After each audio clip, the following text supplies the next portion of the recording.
Just welcome everyone and those that are tuning in virtually. This is the Green Line Extension Corridor Management Committee on December 6th. And first, just a couple of usual housekeeping.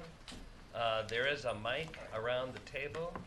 They are live mics, so as you have a confidential, revealing conversation with your neighbor, we'll be sure to have that recorded carefully.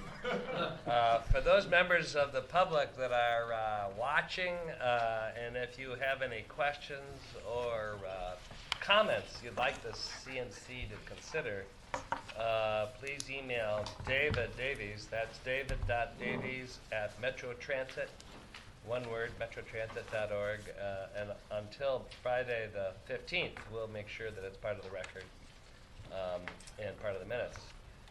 We have handouts and presentation that'll be on the website, and that website is greenlineext.org, and that will be there available after this meeting. So maybe I'll start by going around the table. And I'm Charlie Zully, Chair, and I'm Don Hoffner, the Recording Secretary. And I'm Dr. Carter from District 3, Council Member, Metro Council. Brad Larson with MnDOT's Office of Planning, Program Management, and Transit, alternate today for MnDOT. Will Roach with the Business Advisory Committee. John Tao with the Green Line Extension Project Office. Good morning, Jim Alexander, Project Director with the Council. David Davies with the Light Rail Project Office. Patrick Hamlin, Mayor, City of Hopkins. Brad Wiersum, Mayor of Minnetonka. Dan Duffy, Co-Chair of the Business Advisory Committee. Jake Spano, Mayor of St. Louis Park, and hosting you here today. Thank you, Jake. Leslie Kinderis, General Manager of Metro Transit. well, great. Thanks, everyone, and welcome. We have a great agenda today, but first, let's get some business out of the way. The minutes were sent out on Tuesday the 5th for review for the October 4th meeting. And if there's any edits or corrections or questions? Move approval. All right, is there a second? Second. Thank you. All those in favor say aye. Aye. Opposed? All right, those minutes are approved and will be posted. First, just a couple of notes on our representation. Mike Barnes, as we all know, is retired. Sheila Kauppi has been designated our representative, MnDOT's representative on, I keep saying our, you never leave MnDOT. Sheila will be MnDOT's representative on the committee, but we're pleased to have Brad Larson here with us today. So welcome, Brad. We're also really welcoming Leslie Kinderis, who is the General Manager of Metro Transit. Leslie's been here since 2000. She's been at Metro Transit since 2019, but before that was with Metro Council and in a number of different places. And I think it's fitting that Leslie's here in St. Louis Park City Hall, because I understand that we would not have Leslie at Metro Transit, nor at Met Council, nor even in Minnesota, if as a staff person toward Senator Klobuchar, we weren't hired by Mayor Spano in a previous role. So this is full circle, Jake. We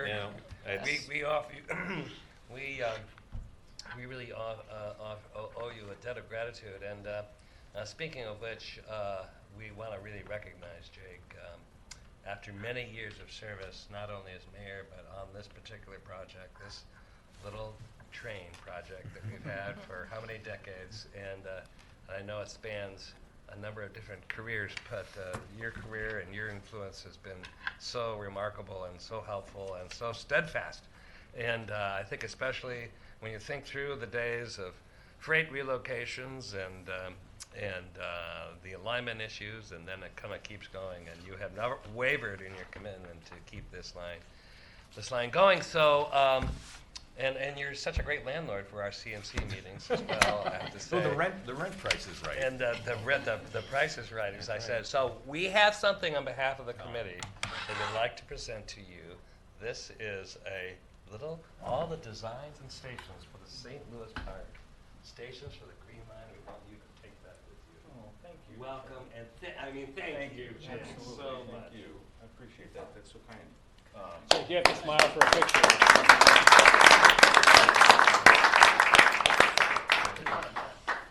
Thank you.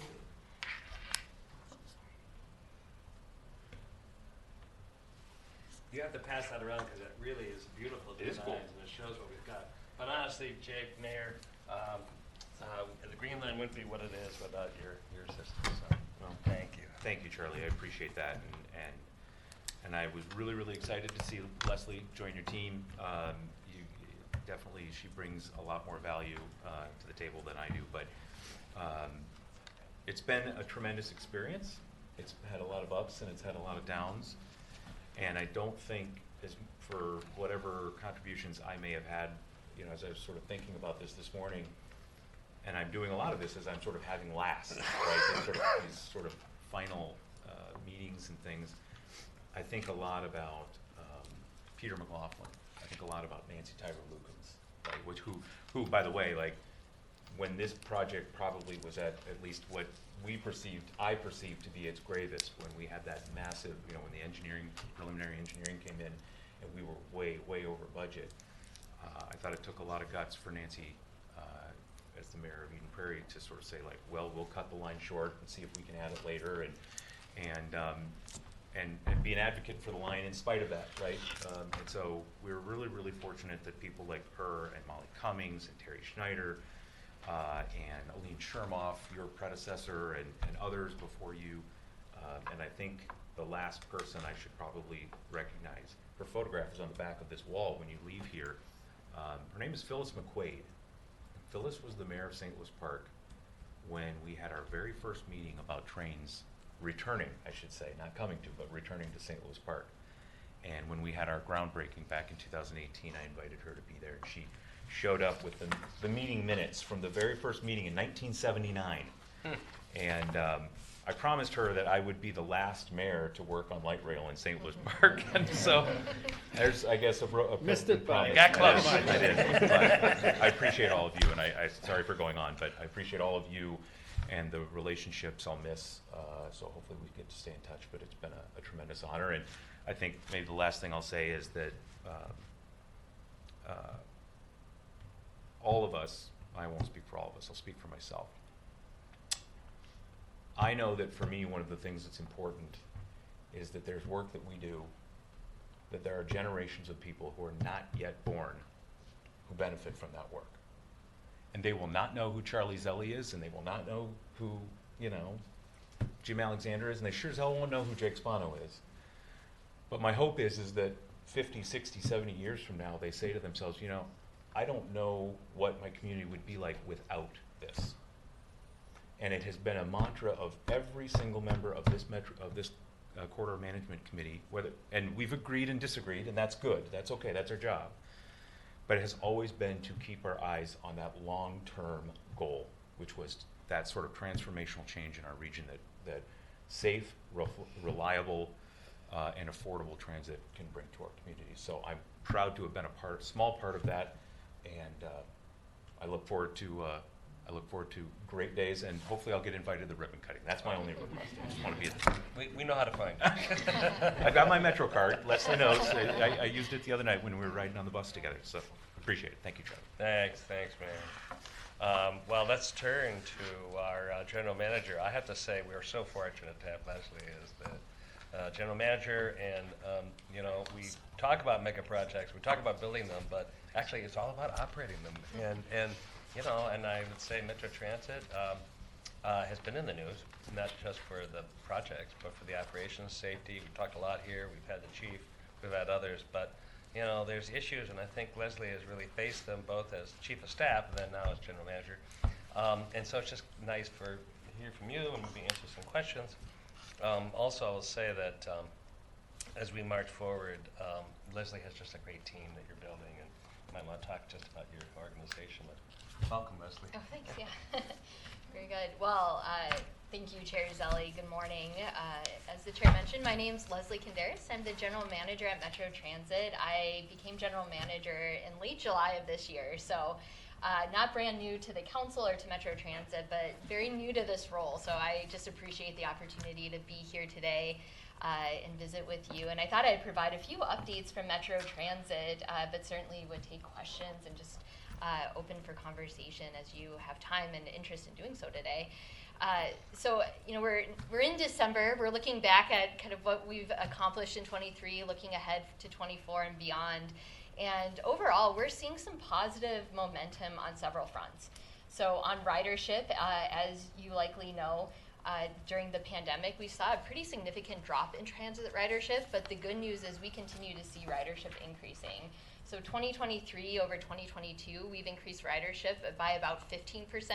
And 2022 was higher than 2021. So while we're not quite back to where we were pre-pandemic, we continue to see progress on that front, and we're delivering about 150,000 weekday rides on average right now, so still providing a considerable amount of mobility to our region. In addition to seeing ridership increase, in 2023, we've also been able to build some of our service levels back. So right at the start of the pandemic, we reduced transit service. It was during those early days of the stay-at-home orders, really staying focused on keeping people safe. We were actively encouraging people not to ride unless they needed transit to get to their essential job or for essential reasons. And so at that time, we reduced service to reflect that. As things started to open back up and we were ramping back up service, we then experienced what many employers are experiencing, which is a workforce shortage. And so we are not offering the same level of service as we were pre-pandemic now, but in 23 compared to 2022, we've been able to grow service by about 10%. That's largely on the bus side, as we've seen bus operator hiring improve. We've also been able to restore some North Star commuter service this fall as well. And looking ahead to 2024, we're hopeful that as hiring trends continue to be positive, we'll be able to restore some frequency on light rail too. So being able to build back that frequency, that service, giving people trip options. People can't ride transit if we don't have a trip that serves their needs. We think that in turn will help us continue to build ridership as well. And I'll also mention, the chair mentioned it, I would say our primary focus, and certainly the topic I'm speaking most about and hearing most from our own employees and members of the public, is public safety on transit. And the good news is the last 2 quarters, as we've reported back to the Metropolitan Council on our progress on safety and security, we have been able to report that we've seen a decline in crime compared to the first quarter of this year, so that's a good sign. But we know we have a lot of work to do ahead of us, and we also know in some ways that crime data doesn't really matter if people are feeling unsafe. So if people's experience is not what it needs to be, the data matters, but the numbers don't matter as much as that actual interaction or experience on our system. So we continue to advance our safety and security action plan. This was a 43-point action item list that we developed back in mid-2022. It contains a variety of projects, initiatives, all pointed towards improving conditions on the system and ensuring we're supporting employees and engaging with partners as it's really all hands on deck work to improve that experience on transit. One focal point of the Safety and Security Action Plan is to really develop layers of official presence on transit. So we've long had the Metro Transit Police Department. In fact, it celebrated its 30th anniversary back in August. But part of what we've been doing through our Safety and Security Action Plan is building additional layers of official presence in addition to our police department. So our police department is still a critical piece of providing a safe and secure environment on transit. Like many law enforcement agencies, we're also experiencing some workforce challenges there. Of the 171 full-time officer positions we have budgeted for our police department, they're at about 109 officers, so over 60 officers short of where we feel we'd like to be with the system we have now. But that's part of why we're looking at additional ways to make sure we have a presence on the system. So that's included launching the Transit Service Intervention Project, which was one element of the Transportation Omnibus passed by the legislature and signed by the governor this spring. That Transit Service Intervention Project provides us resources and really calls on us to coordinate with state and local governments and other partners to kind of reinforce social service connections on our transit systems, as well as making sure we're bringing in law enforcement resources to enforce our code of conduct. So If you are out riding the light rail, really in the last few weeks, you may be encountering our transit service intervention organizations who have personnel out there. They're community-based organizations. We have 10 different contracts for groups that can provide connections to social services, some outreach, some, really trying to address issues of people experiencing homelessness, substance use disorder, and so forth. So they're out there connecting with our customers and trying to address some of those issues we're seeing on our system. In addition to that, we're in the process of launching the Transit Rider Investment Program. The Transit Rider Investment Program, abbreviated TRIP, it was another element of the legislative outcomes this year. It allows us to change how we do fare enforcement, and you might have seen some of the news about that this week. Prior to this session, it was a misdemeanor if you rode transit without paying. That meant we only had police officers inspecting fares and issuing citations. Well, as we're short on police officer resources, that was really putting them in a position of, routine fare inspection and addressing illegal behavior. Like, a lot was competing for their time. So the ability to now issue administrative citations, which are not a criminal offense and will be handled internally through the council, allows us to have non-sworn personnel out there on the system doing that routine work. Right now we have community service officers doing that, but the next piece of this program will be hiring TRIP agents who are not only trained to do the fare inspection, but also have customer relations training, can also do some of that connecting people to services, wayfinding support, and so forth. So that's another example of us kind of building presence with a new core of people who will be out there interacting with customers and also be our eyes and ears. They'll be able to directly contact our transit control center and get police dispatched if they're encountering something that needs law enforcement response. And so those are two pieces, and another piece I'll mention too is this year we piloted private security at some of our most highly used facilities, which often our facilities with some of the highest rates of police calls for service and crime. So, for example, we have supplemental security at our Lake Street Midtown station on the Blue Line and the Franklin Avenue station on the Blue Line. We have them at some of our transit centers that serve bus routes, but are also heavily used and have seen some issues. So I think overall, while the headlines about transit and transit safety sometimes suggest we have problems all over our system, when you really look at the data, there's some key places where we know we need to focus, and having supplemental security based at those locations has helped already tamp down some of the issues, and so that's another piece of our presence strategy that we're building. So maybe I'll just say finally, as we look ahead to 2024, certainly as I am still feeling like I'm transitioning into the general manager role, I'm working to spend time really out on our system, getting to know our partners or re-meet our partners in some cases, since I'm not brand new to the organization. Some of that is I've committed to ride every route, and Mayor Spano joined us for riding Route 17 last week, which was a great opportunity, not just to learn our system better, but to learn more about the communities we serve. And another initiative we have underway, we're calling Metro Transit Forward, which is our opportunity to really develop a shared vision for where Metro Transit is heading into the future.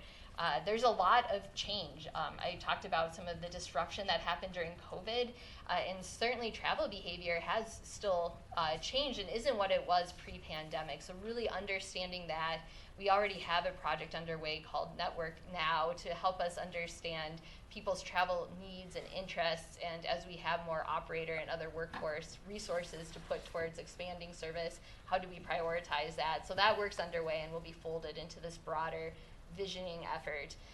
But in November, we had a couple community meetings where we started inviting people in just to hear, what would a big, bold, shared vision for transit be?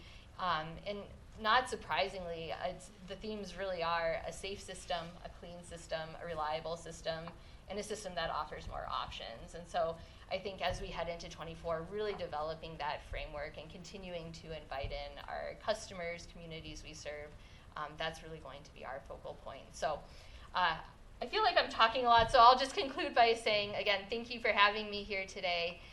Metro Transit is already talking about the Green Line extension and how we are preparing to make sure that gets up and running and operating and being kept safe and secure and all of those things too. So definitely an important part of our work moving forward. So Thanks, Leslie. Any questions or comments for Leslie? Go ahead, Pat. Yeah, Chair Zelli. I was curious, you mentioned the shortage in police officers. Do you know offhand how many officers were dedicated to the southwest line when it was approved for budget? I don't know that number offhand, but Okay. yeah. And then I just wanted, I love the concept of having more interaction with official staff and maybe it not being police officers all the time, but I also just want to ensure that that's in addition to. Yes. And so that the funding that was dedicated towards having police presence on the Metro Transit line and to ensure that we have that police presence is still there. I mean, I think we're all struggling with getting folks to go into law enforcement, but we have seen upticks in that, and I think all of us are doing a lot of active recruiting in our police departments, and so to ensure that that we do eventually fill all of those police positions, and then in addition to having that, I think that's a great concept that you're working on. So in full support of that. Chair, I appreciate that comment, and absolutely, if that wasn't clear, all these layers of presence are in addition to our police department. And if I mentioned our safety security action plan that has these 43 action items. Well, action item 1.1 is recruit and retain more police officers and community service officers, because we know both from our customers and our own employees who are on the front lines of a lot of the challenges we're seeing on our system, that police is a critical piece of this. So. Great, thank you so much. And, in terms of our employment challenges, and we're actually talking about at our council meeting later on this afternoon, we're not only do we want to fill the vacant positions, we are expanding the system. So, if we're projecting ahead over the next few years, including the Green Line extension, you really need the base of all employees to be larger. And I think that is safe to say, even on a per mile basis or per hour, however you measure it, we'll have a larger budget for security, and including more police than maybe we would have when this project started. So it's just the reality of where we are. Great, thank you.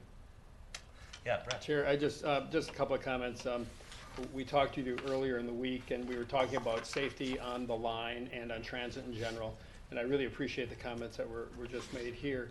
I asked the question about, well, can we share data, or do we have data on, where the challenges are? I mean, clearly, Franklin Avenue and Lake Street come up, and I thought, supporting that with some statistics would be helpful. But Jake then, Mayor Spano, made the comment that it's really more about not data. It's about stories. Yeah. And that really resonates with me, because there's been a lot of press lately, and we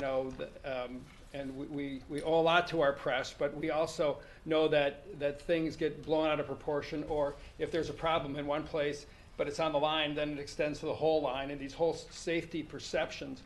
And I think the notion of having success stories with transit and talk about how important transit is, and frankly, Hopkins and Minnetonka met yesterday to talk about our shared station at Shady Oak and some of the changes that the pandemic has caused. Yeah. But the fact of the matter is, to Jake's earlier point, this line is going to be important to our community for the next 100 years.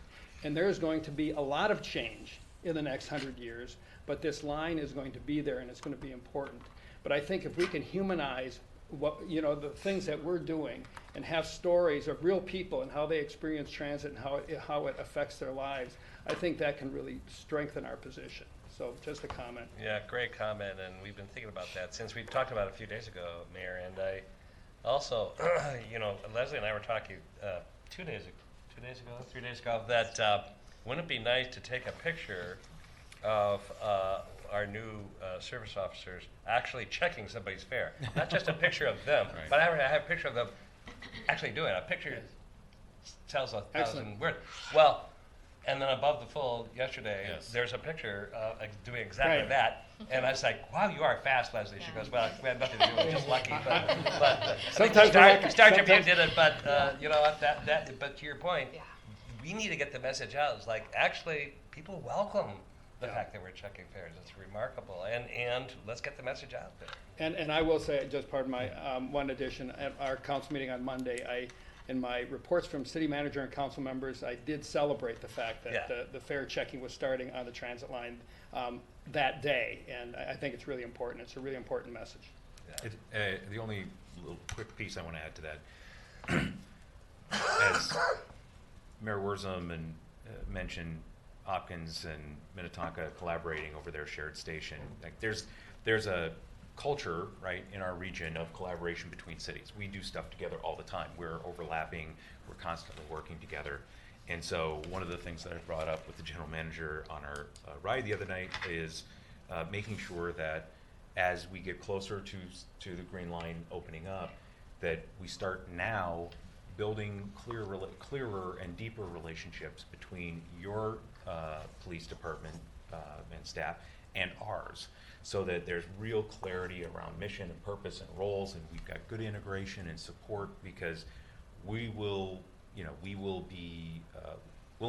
be at those stations one way or the other, but making sure that we're really, really tightly coordinated. And then lastly, to Mayor Hanlon's point, and I hope I'm not overstepping my bounds, but like, I think one of the things, Patrick, to keep in mind is Michael's son, who is sitting along the back wall here, was recently used to work in St. Louis Park. He was in our city elections and city clerk's office, is now working with Met Council members on outreach to communities, is going to be an important ally.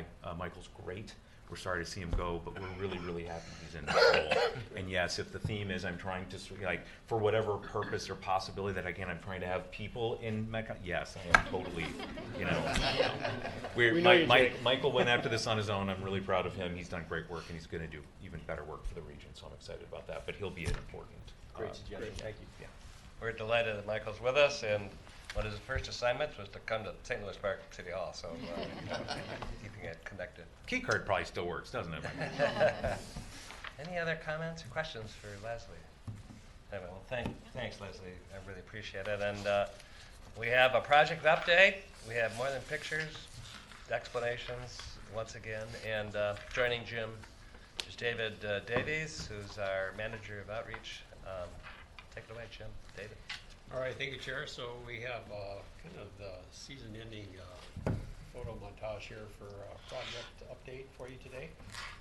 I don't need to talk about this slide too much. This has done it quite a bit. I want to talk about this a little bit.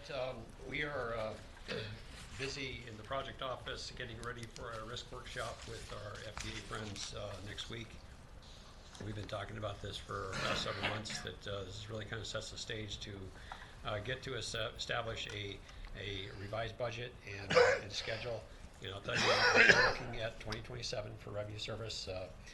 We don't have that identified. I've just been kind of saying 27. Well, as we get closer to that, we'll get closer to identifying the specific date. But at this juncture, we're just looking at the year. But I can tell you things we've been very productive this year. It was been not so good for the farmers. It's been really good for construction. Without the rain, we had some inclement weather over the fall here, but pretty much pretty dry this year. So that allows the contractor to get a lot of work done. And so I'll go over some slides to talk about that. Before I do, we're just talking about all the people working on the projects. John will talk a little bit about the DBE participation here. You can see the numbers are still going very strong for DBE participation in workers throughout the state. We're looking at still at around 80% of counties represented on the project. So I know you all want to talk about trails here, as I do too. So this is a little update. I don't know where we were last time we met a couple months ago, but we have Beltline over to Blake open now, and we are looking to have the segment from Beltline over to France opened up later this month. We're still need to get some fencing in place. There are certain requirements that need to be done from a safety perspective to have things ready, plus Three Rivers needs to be comfortable, Quincy and Western needs to be comfortable because we have agreements with them before we can open these trails, at least along the South Cedar Lake Trail portion. And so you can see here that what is open.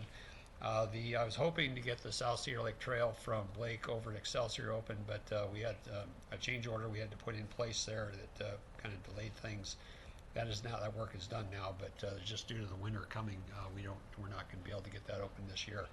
But we look to have that open early next year. And then further on, as we scoot toward the west, we have Excelsior over to 11th, and Hopkins opened up. That's been open for quite some time. We'll look to have also that segment over to the Shady Oak Station opened up in 24. Minneapolis, a little bit different story with the tunnel and all the other things going on, but we have Program 25 for a lot of openings. We're still looking to try to better that. We are seeing the contractor being very aggressive in trying to get this work shortened up. They like to, small the job, if you will. So it's all a benefit for everybody. If we can sooner we can get them off the project, the better, so we can get things opened here. So maybe I'll pause there because I know there's sometimes questions about trails. So I'll be glad to take any. Okay. Quick, yeah. So the section it says South Cedar Lake Trail 2024. Is that early, mid, late? Could you? I'm thinking that's probably going to be midsummer.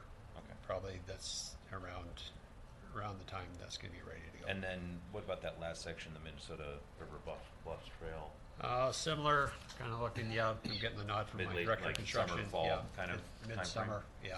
So Essentially, things are graded, and it's just a matter of getting it fine graded and then getting the paving down. And we also have to have the fencing up in place. But what I'm reading is that when by the end of summer, trail will be open all the way to the Kenilworth. I mean, Yes. it'll be open. And through the Westlake Station area, we have a bypass right now because it's just really, it's really tight in that area. We got a little yeah. uh, Temporary, but still open at this Yeah. point. So okay, good, great, thank you. all right. That feels like that's my parting gift, right? Yeah. Appreciate it. Thank you, Jay.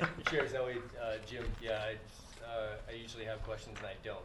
You've done such a great job of pushing for all these trails to be open, so I just want to say thank you for all the work that you've done to make this happen.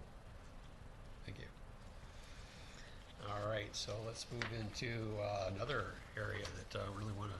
So our TOD office has been assembling data on development along the corridor, and I think we talked about a little over $2 billion in the past. That number has jumped up to a little over $2.8 billion in built or permitted along the line. That's pretty significant. We're talking about over 8,000 residential units. You know, it might be an interest in how much affordable. We are talking to our TOD office to make sure we got those numbers, so we'll report those out once we have those. But I'm sure it's pretty significant because I've seen kind of surveyed some of the project going up. I think there's affordable housing throughout these developments. We also have, I think there's a little over 780 million in planned development that is not permitted yet, and that to the tune of about 7,000 units, residential units. So things are on the up, and I think just from what I see, things are going to continue in that vein. I think the developers are really seeing this project as getting to the finish line, and they want to get ahead of the game. So just some images of we shared some of these in the past before, but things are really. If I could just go down the line at Westlake, things have really blossomed up there. Beltline as well, a lot of work. Wooddale is just a lot of development there. In Hopkins, we talked about that in the past, where Blake has just really blossomed. There's a lot of things happening there. And then as we go to Shady Oak, we hope that can have some opportunities. We've been talking with the city about in terms of what we can do with the property that's currently occupied by the contractor that we won't need once we're done. But then you get down to Opus, my goodness, there's over 2,000 units around that station area, which is pretty incredible. And getting down to Eden Prairie, Golden Triangle is starting to blossom. There's Blue Stem development that's happening down there that's under construction. And then, of course, down at Southwest Station, the Elevate has been there for quite some time. So really all the cities have been pretty active in in this development process. And we appreciate the city's efforts of kind of realizing that. Sure. If I Yeah, may, go ahead. just one comment too. You know, clearly, the challenge of opening the line later than we had hoped is, you know, not something that we love. It's just a reality. But I think, you know, the development market has really tightened up because of the rise in interest rates. And so if we take a step back and take a broader look, had the timing of this project been different, we would not be talking about these sorts of results. The interest rates and the business conditions that existed at the time this line has gone in, there's a lot of serendipity there, and there's literally hundreds of millions of dollars of investment along the line that wouldn't exist if it hadn't been done when it was done. And I think, you know, we have to take a broader perspective and look at some of the bigger successes that we've had, even though there've been frustrations along the line, or along the way. So I think it's an important point. Great point, thanks. Yeah, go ahead. If I can add then, I wonder, Jim, if there's any sort of record of an aerial views along the line that shows the development of all these projects, that going back maybe 20 years, if every year, if there's been either drone views or satellite views that show how this development has progressed, you know, all these years. It'd be interesting to see that. I mean, the photos of all these projects from street level is great, but I mean, getting the high level 30,000 foot view of all this development would be really tell a story that Sure. I think would be so important.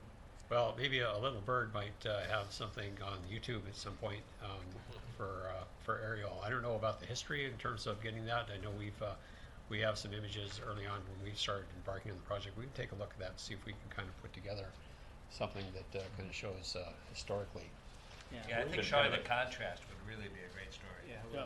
Or even like a heat map, like a time-lapse heat map, right? Sure. Because I think what you would see is not a lot Right. for 40 years. Right. And then you would see Yeah. this, Right. right? And I know when I was in St. Paul, we did some of that similar work right around university. Not a lot had been happening along that corridor until light rail came in, and then you saw this explosion in development and growth. And Sure. so- Yeah, I think we it can just look helps at to tell something. the story Yeah. of how the development. We'll try to put something together maybe for next time we meet. Sure. All right.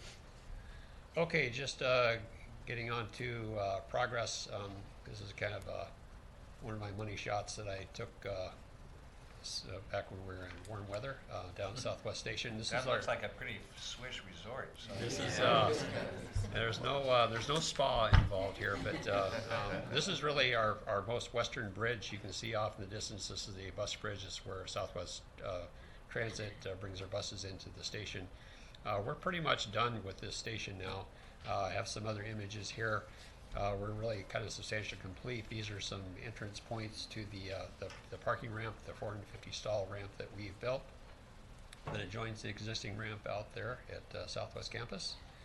And just some other images showing things on the development there for that part of the project.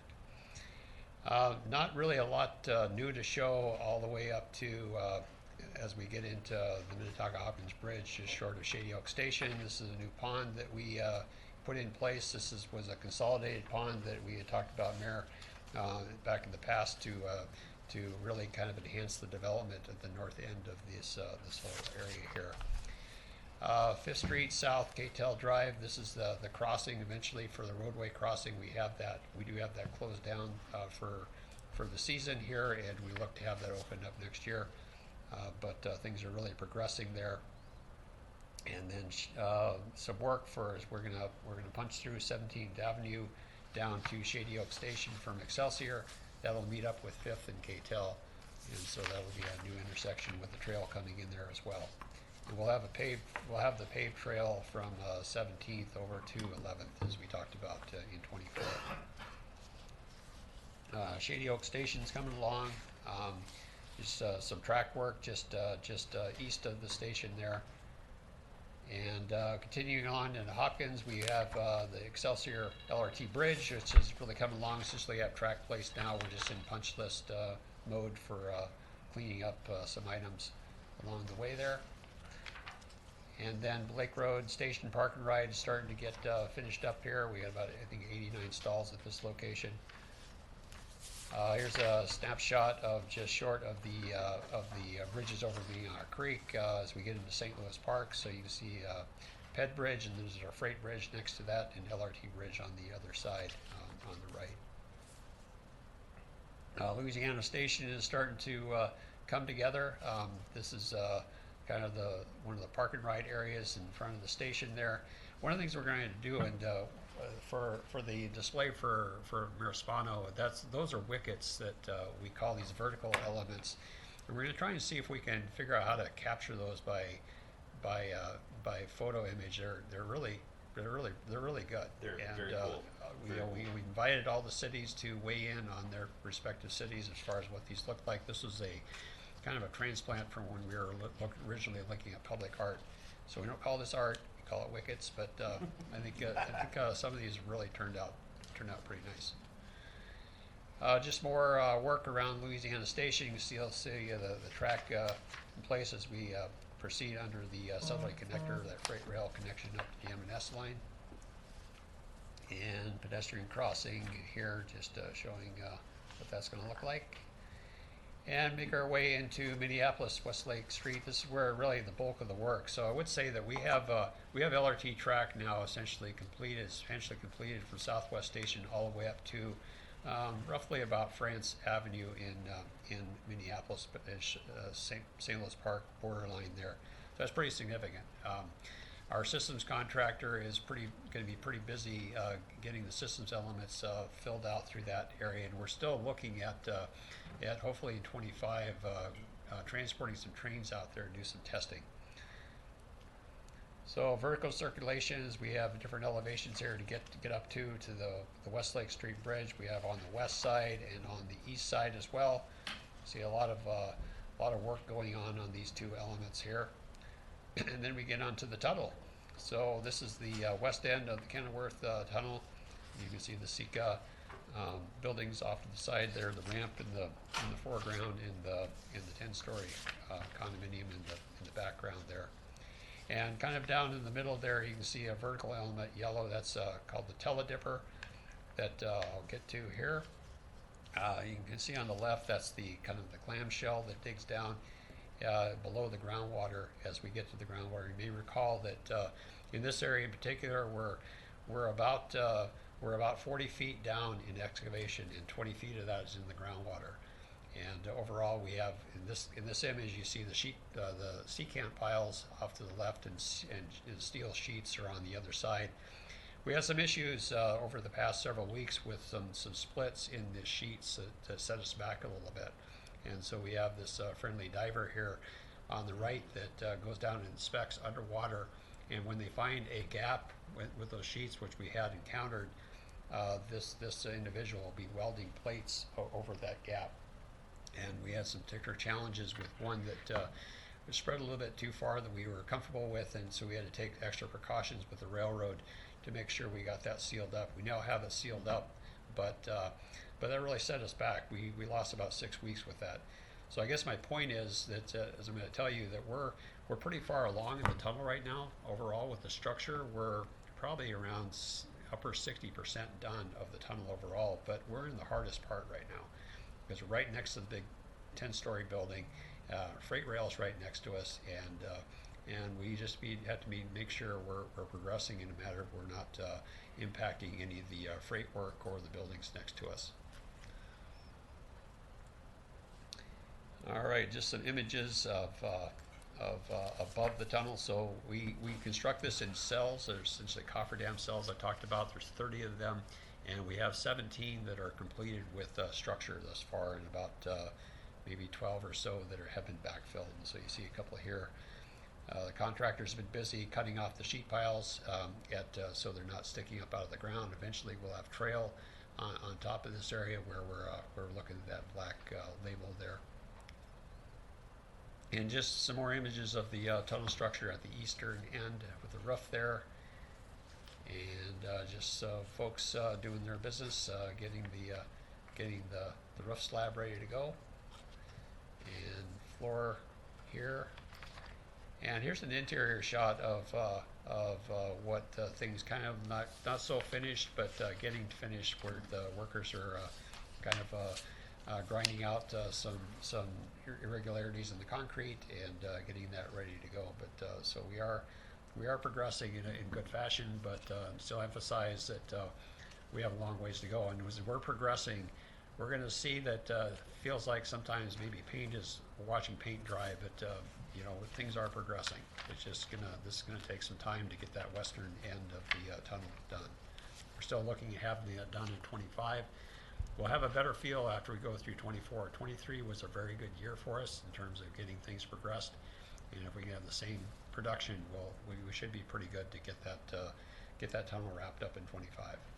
Jim, is this image of the tunnel, that's Kenilworth, is that one train track, and where, in other words, the two tracks are separated by a concrete wall? Yes, that's correct, Chair. So if we look at the image onto the right, it's easier to see there. On the left of that is where the walkway is located. So if there is an issue that with the train in there, passengers can use that walkway. It's also used for our maintenance folks. Right. There are I think there are 3 or 4 passages to the other tube, if you will. Right. For proper egress. In the middle there, you see the drainage set up there. So yes. Okay, things over at 21st. We had a lot of work. This is a very, very confined area that the contractor had a whole plethora of subcontractors, and we had private utilities. We had the city of Minneapolis water in here, and we were able to get this buttoned up for the most part before the snow or before we started freezing here. But there'll be more work up here. Not so much track work in this segment that'll be happening in next season. With Bryn Mawr Station here, we've shown progress in the past. Up above, just the frontage road off of 394. See the pedestrian bridge off the side, and this is essentially a passenger drop off here. And just in the vertical circulator to get up to that ped access that takes us over the freight rail tracks. This is the last of the infamous quarter protection barrier. So we essentially have that completed now, and that's a good milestone for us. Up above is a pedestrian trail or bridge that we replaced per agreement with Minneapolis. And then over to Vassar Creek Valley, another vertical circulator that's coming along as well. And these essentially have elevator and stair. And then Glenwood Avenue. So we don't have Minneapolis representation here, but we're essentially done with construction as well as Hennepin County. Hennepin County has some work done on both ends. We are going through a process of closing with BNSF as part of our original agreement with them, and a lot of documentation need to be make sure it's all right. And we're hopeful that we can get that closing done. It's kind of like a house closing. That's the way our agreements are structured. And we're hoping to get that done very soon so we can open up this roadway. I know everybody's interested in getting that opened up, so have that better access into downtown Minneapolis. And then Royalston Avenue, work there, and the last station of the 16 stations we have.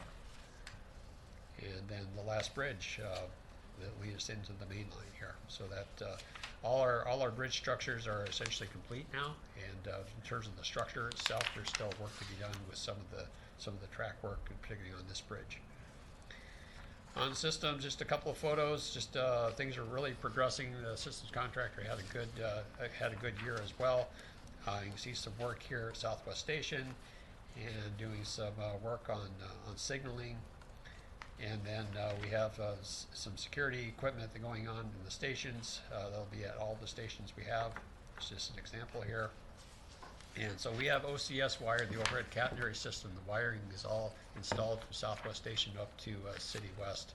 So Eden Prairie essentially complete in that part, and a lot of progress there. So we'll see systems contractor working toward the east next year as we get into better weather. And just an image inside the LRT tunnel for under 62 with some work there. And I think we have 8 traction power substations installed now. This is just short of the Smetana-Feltel bridge area. So with that, Mr. Chair, that's my update. Thanks, Jim. Any questions for Jim at this point? Jim, that's what a light rail tunnel looks like when it's first constructed. I've only ever seen them filled with what looks like dirt and soot, you know, when you're riding on them. Christine. That's right. Yeah, well, yeah, we'll have to, guess that'll be the general manager's take once that comes on. But, you know, these tunnels really shouldn't, you know, it's all pretty No clean. exhaust. It's electric. These are electric vehicles.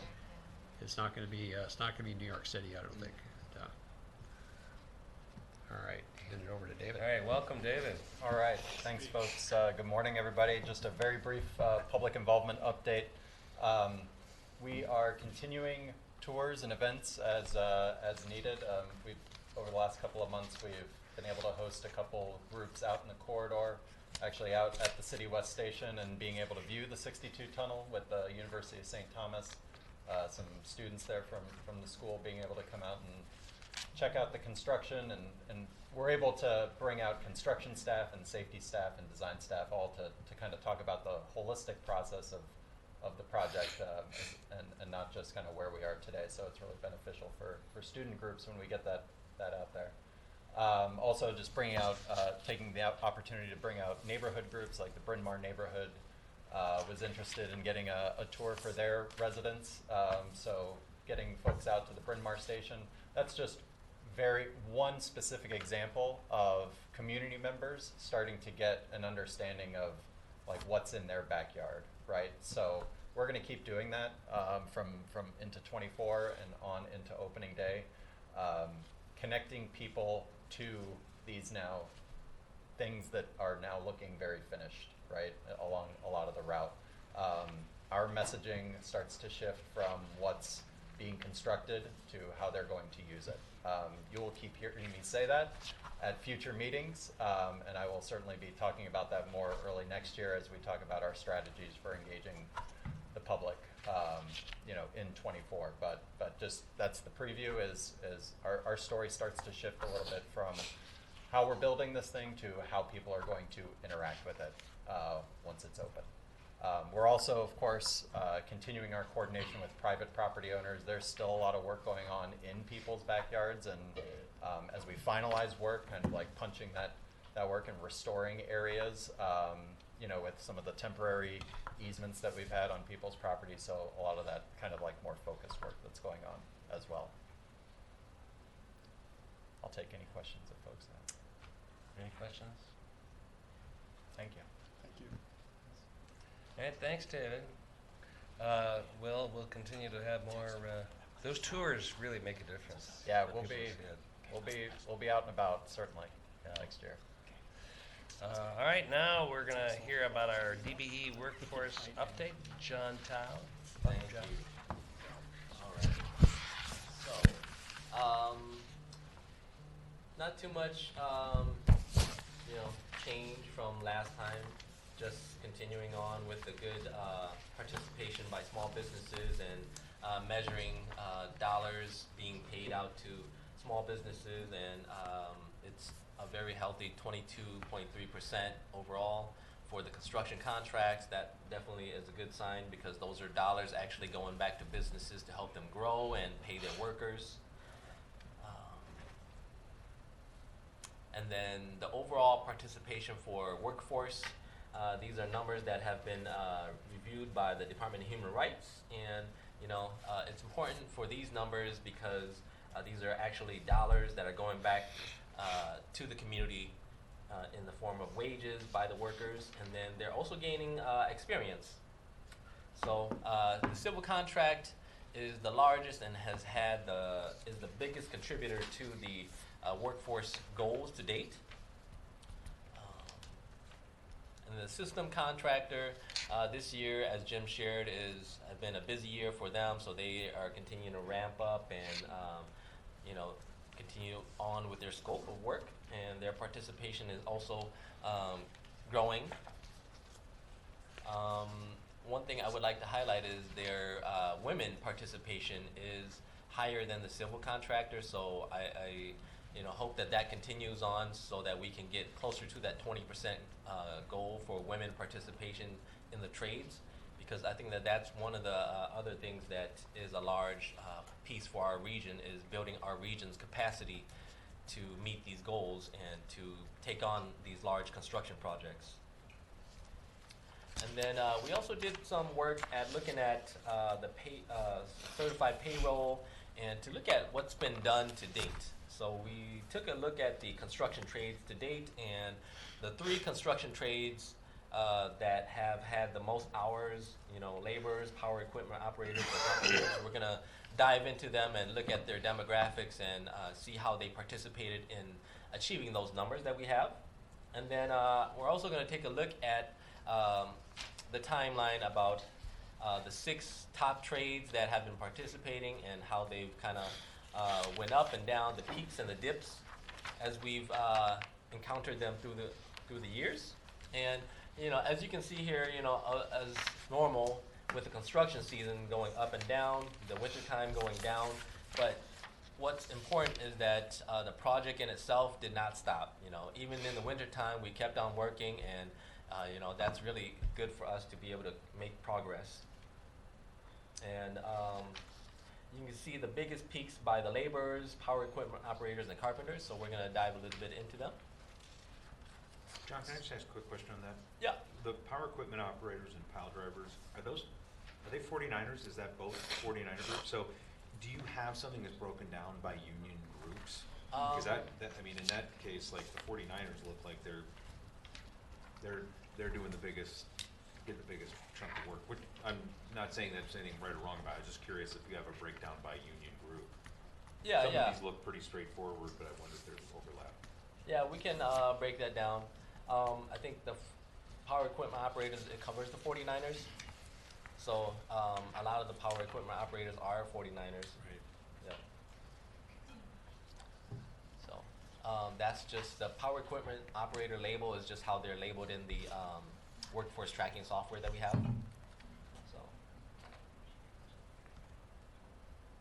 So when you're looking at the laborers demographics, they are the biggest contributor, and what's good for us to see here is the POCI participation, very diverse and having a large part of that 32%. So that's the goal that we're having for our region here. So the laborers, we're doing great there. The women participation is not quite at 20%, but we still have a ways to make. One of the other points I want to make is that POCI women, they are at the intersection of the 2 different categories that we're Department of Human Rights is measuring. So if you increase that increases both of the areas for participation. And then the power equipment operators, if you're looking here, the diversity and POCI participation is much lower. And I think if we're looking at like projects in the future and looking at building out participation for our region here, I think that we can probably invest or try to focus more on recruitment in those communities to try to get more folks into these trades. And for the carpenters, you also see a large participation by the Hispanic ethnicity, and the POCI participation is at 26%, so that's on par with what we're seeing within our region. However, the women participation is much lower than both the power equipment operators and laborers, so that's also an area where I think that we could improve. And then, aside from the trades, a lot of these trades have agreements with the contractors on how they recruit. So we also wanted to point out that overall, to date, there's been 142 contractors that's been working on this project. And of the contractors that have the most hours, of course, are LMJV, the London McCaustin Joint Venture. And they are the biggest contributors to this workforce participation for this overall project. So, these are the contractors that we're looking to when we're talking about workforce participation and how they're hiring and how do we expand the capacity for our region. So these are the folks that stand the most to be able to contribute and help us impact that. And I believe that is all I have for my presentation. John, maybe this is just my memory, but a few years ago, DBEs were going well, but we were slow in the workforce for people of color, but it caught up. I mean, this is pretty impressive, particularly the cumulative score. Is that because of timing in the marketplace, or was there kind of trades coming in, power operators, others that really made up the difference?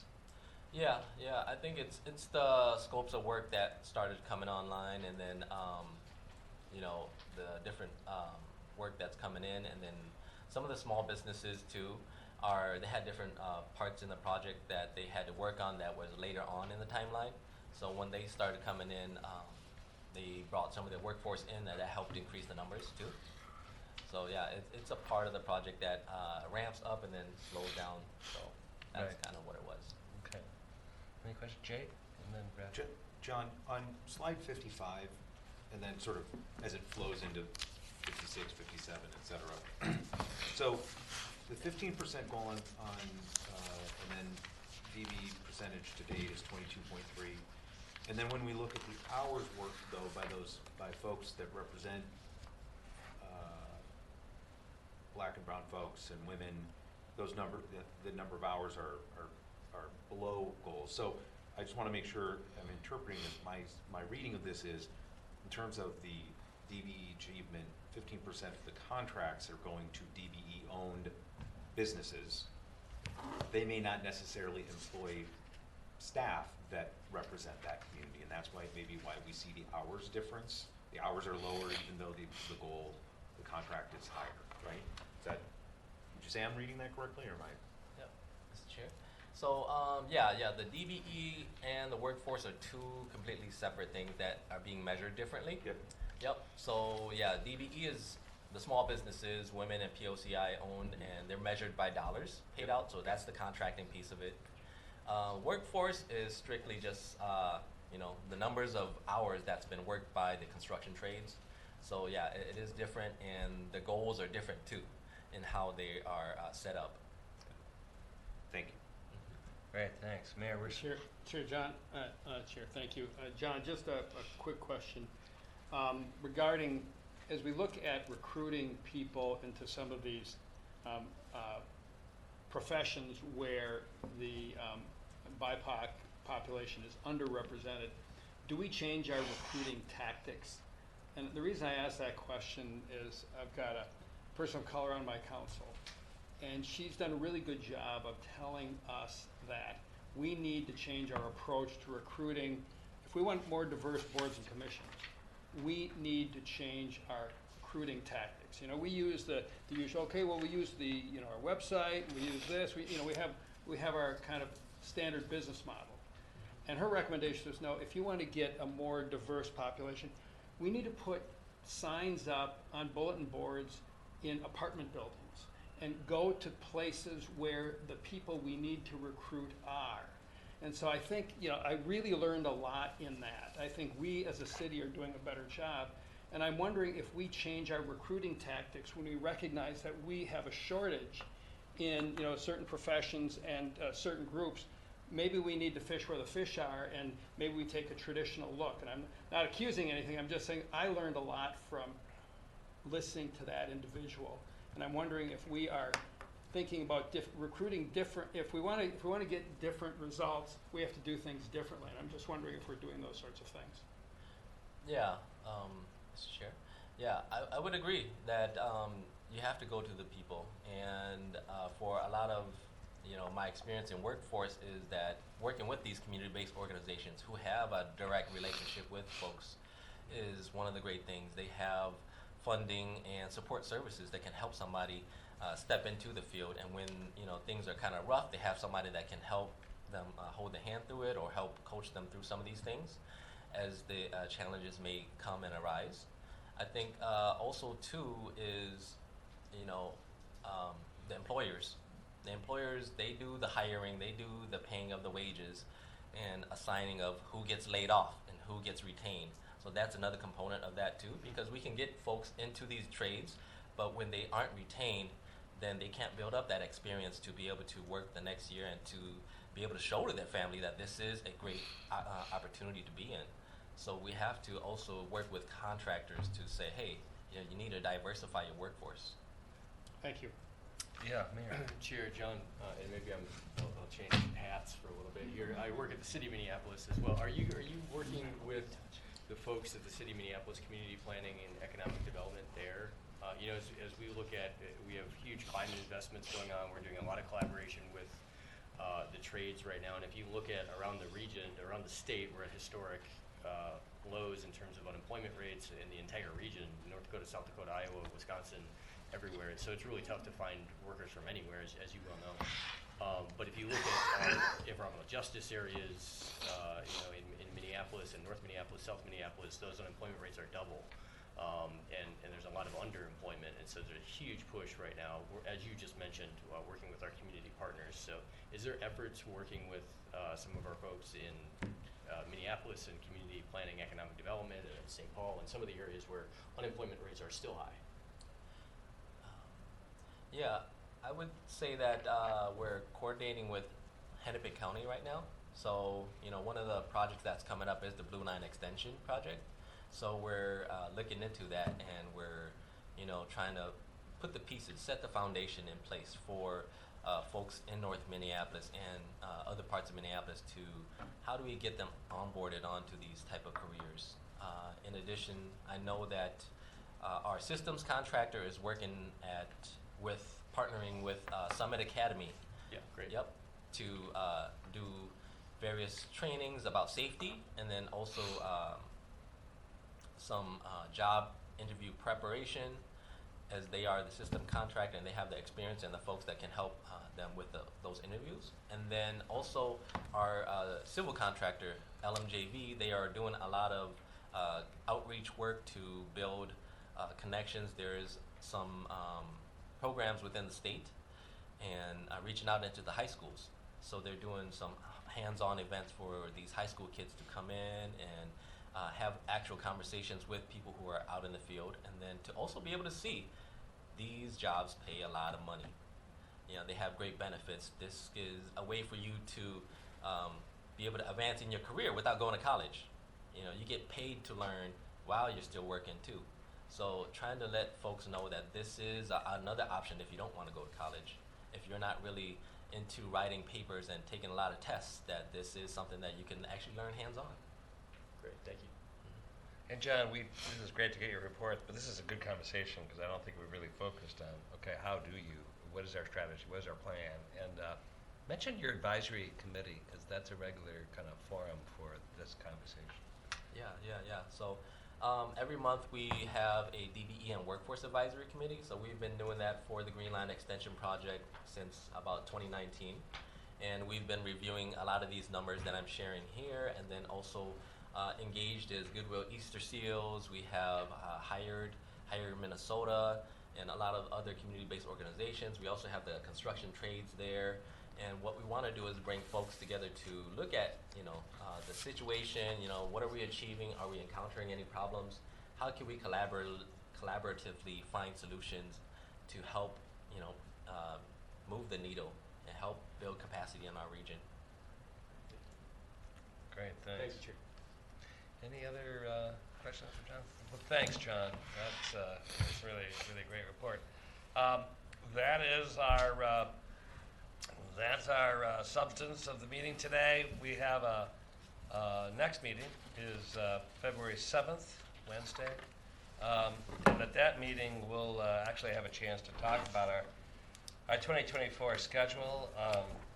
Might kind of give that some thought. We're thinking this might be a quarterly meeting, not every other month, just because we love watching paint dry, but it is at a point where the pace of change. We'll have a chance to think about that. That's kind of maybe the direction we're thinking about going for next year. And with that, any other comments, questions? No, I just want to say thank you to Mayor Spano for all of your work in really making sure that mayors as representatives of our cities are at the table, and like you mentioned, that we're collaborating. You've been a great mentor to me as I've come on board, and making sure that our voices are heard at the table and that we have good collaboration, and making sure that we're just standing up for the issues that are important to our city. So I just want to thank you for all the work. And even in this meeting, you are not phoning it in. You were asking very detailed questions up into the last minute. So thank you so much for everything that you've done for our entire region. Thank you. On that note, Mayor, others, everybody, thank you for your time and effort, and we'll see you soon. Have a happy and safe holiday season. This meeting's adjourned. Thank you.